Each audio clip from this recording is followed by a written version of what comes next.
কি বলছে তোর পাপা?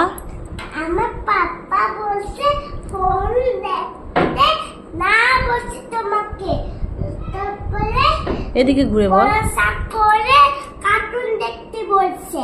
আচ্ছা, পড়াশোনা করার পরে কার্টুন দেখতে বলেছে। তো এটা আর কি বলেছে? আর কার্টুন দেখতে খাওয়া খাওয়া খেতে নেই, আজ তো লেট হয়ে যাবে, লেট হয়ে যাবে। ওরে বাবালে বাবা, তাহলে মানা আর কোনোদিন কার্টুন দেখবে না খাওয়ার সময়? না, বাহ, ভেরি গুড, মানা তো গুড গার্ল হয়ে গেছে।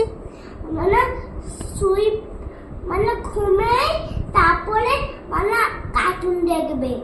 আচ্ছা, ঘুম থেকে ওঠার পরে, তাই তো?